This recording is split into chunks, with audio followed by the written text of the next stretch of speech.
Allez, coucou les amis, bienvenue dans ce nouveau tutoriel de conception 3D avec le logiciel SolidWorks 360. Alors, comme je vous l'avais promis dans la vidéo précédente, cette fois-ci, nous allons essayer d'utiliser la commande Toolbox dans SolidWorks pour pouvoir animer deux pions, c'est-à-dire former un engrenage. Et donc, du coup, je vais commencer par venir dans Nouvel assemblage. Cette fois-ci, dans l'assemblage, nous allons venir dans la bibliothèque. D'accord? Nous allons venir dans la bibliothèque, utiliser, je l'ai déjà utilisé tout à l'heure, donc c'est encore sélectionné.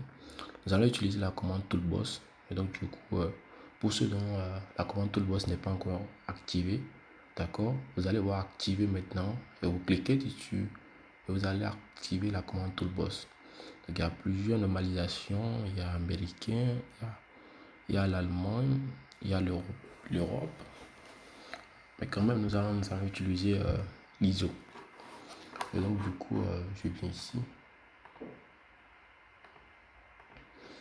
Je vais sélectionner mon plan de face et effectuer une excuse avant de prendre la commande Toolbox. Donc, du coup, je prends un cercle, je me place au centre de mon repère. D'accord? Je fais également un deuxième cercle de cette manière. Je vais sur cotation intelligente que je vais coter sur une diamètre de 100 qui sera en même temps le diamètre primitif par la suite. Et ici, diamètre de 50 qui sera également notre diamètre primitif pour notre second pignon. Parfait. Alors maintenant, ici, nous allons essayer d'appliquer quelques contraintes. Donc, le premier cercle contrôle le second cercle. J'appuie ici sur tangente. Parfait. Ici, le premier centre contrôle le second centre. J'applique sur, je clique sur l'horizontale et puis c'est réglé. Et donc du coup, après avoir effectué cela, nous allons aller dans la commande Toolbox ISO, alors, et venir dans transmission de puissance. D'accord, nous allons choisir transmission de puissance. Nous allons choisir quoi dire? Engrenage. Roue cylindrique droite. Donc je prends mon pignon, je la pose ici de cette manière, de telle sorte que je modifie d'abord les différents paramètres, les différentes fonctions qui vont avec mon pignon. Donc déjà, nous allons aller sur du module 2 et le nombre de temps, nous allons prendre du 50. Nous allons prendre du 50 pour que notre diamètre primitif revienne à la normale parce que nous avons fait un esquisse tout à l'heure de 100 mm. Langue de pression, je pense que pour langue de pression, nous allons prendre, parce que déjà, qu'est-ce que langue de pression? Langue de pression, c'est cet angle-là. Ici, c'est 20, il y en a 2, il y en a 14,5. Si je vais du 14,5, vous allez voir que l'angle de pression a changé. Je pense que nous allons rester sur du 20, d'accord? La largeur 20 également. Parfait.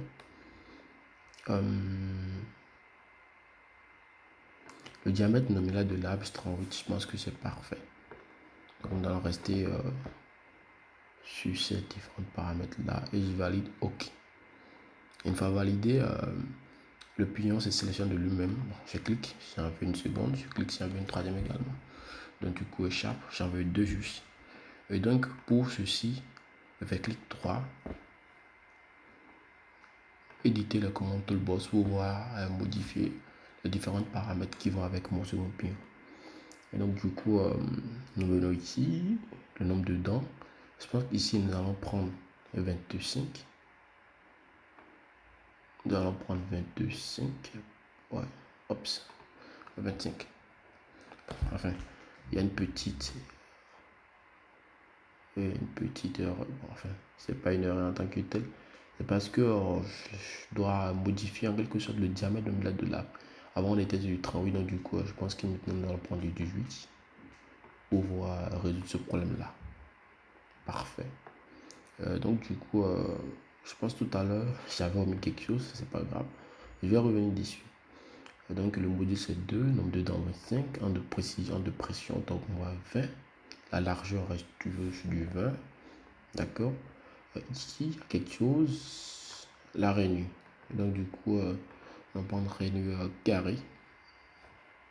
Le seul côté, je pense que ça pourra le faire. Parfait.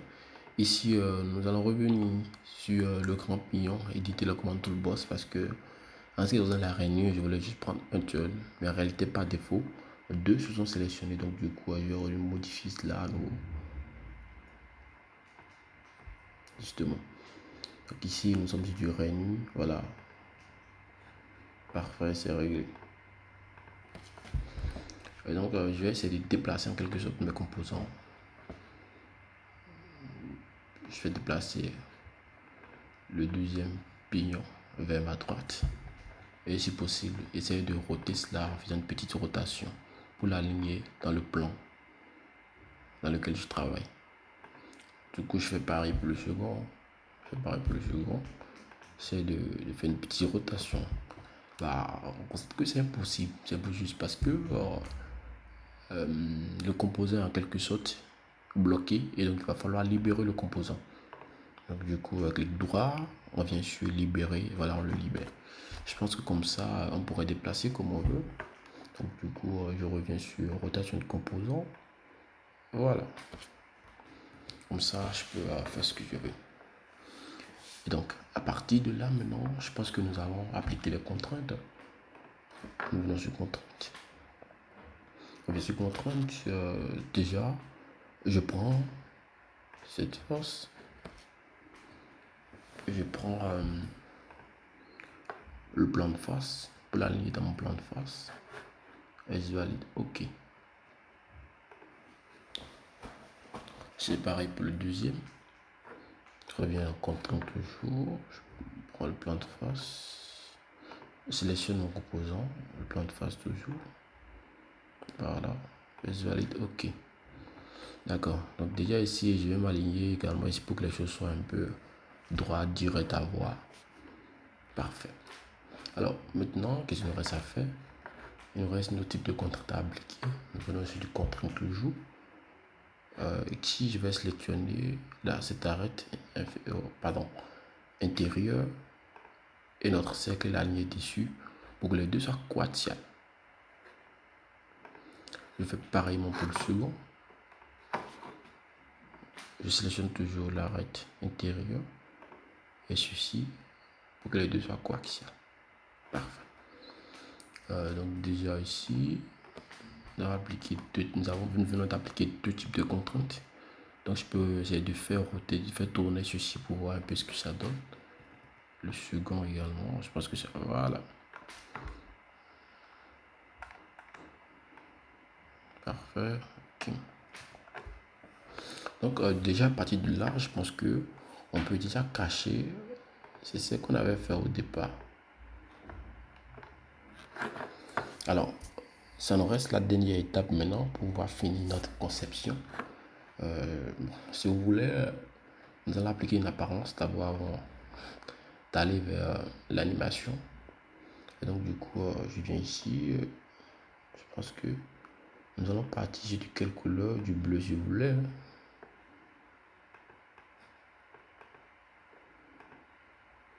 Bah, du bleu, bon, enfin.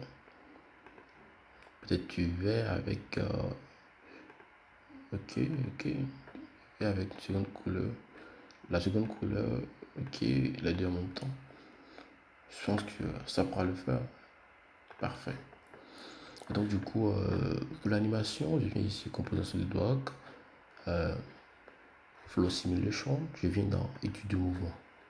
Parfait. Et donc déjà, il me faut sélectionner le contact. Donc du coup, je viens ici, je viens ici dans contact, je sélectionne le premier pignon et je sélectionne le deuxième pignon. Bien avant ça, excusez-moi, je pense que nous allons prendre la durée qui va durer notre animation en quelque sorte. Je pense que nous allons partir sur du 5 secondes. Juste après ça, je mets dans contact, je sélectionne mon pion, je sélectionne également mon second pion. Et je valide. OK. Alors, ce qui nous reste à faire maintenant, je pense que nous allons prendre un moteur pour que les mouvements ne soient pas saccadés. Nous allons prendre un moteur rotatif, bien évidemment. Donc, je viens ici du moteur, d'accord. Place mon moteur juste là. Et bien évidemment, il y a plusieurs types de moteurs. Ça dépend de l'animation que vous le faites. Il y a du moteur circulaire, du moteur linéaire. Dans notre cas, nous allons prendre du moteur circulaire. D'accord. Et ici, en ce qui concerne la vitesse de rotation, nous allons partir sur 3 RPM pour que la rotation soit vraiment lente, pour que nous puissions voir en quelque sorte notre animation, ce que donne le produit. Le produit de ce qu'on est en train de faire, est-ce que ça obtient réellement. Et donc déjà ici, je tiens à notifier que nous pouvons changer également le sens de rotation de notre moteur. Alors, je pense que c'est tout. Ici, déjà, on peut valider. D'accord. Venir sur le mouvement standard et voilà, exécuter notre feuille de calcul et voir ce que ça va donner. Voilà. Okay. On a une petite animation qui vient d'être créée. Voilà. Donc, c'est ce que ça donne en gros. Vous voyez, c'est très facile à réaliser. En quelques lignes uniquement, nous avons réalisé cette animation, cet engrenage avec la commande Toolbox, qui est facile d'ailleurs à le faire. Donc, nous ne sommes pas obligés forcément de modéliser un engrenage bien un pignon de A à Z dans SolidWorks. L'avantage est que la commande Toolbox, également, même dans le logiciel Fusion 360 également, il y a une commande du genre qui nous permet de le faire également. Je vais faire une vidéo et revenir dessus.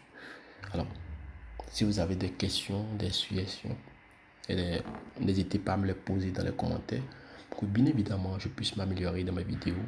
Ou si vous avez des questions particulières ou vous voulez que j'aborde des fonctions particulières, n'hésitez pas à les mettre dans les commentaires pour que je vous fasse de nouvelles vidéos dessus. Alors, notre prochaine vidéo, je ne sais pas ce que ce sera, mais je pense que nous allons grimper petit à petit pour que les débutants qui nous suivent arrivent à également savoir comment faire des conceptions très simples avec le logiciel Fusion 360. N'hésitez pas de liker, de vous abonner. À très bientôt. Je vous remercie.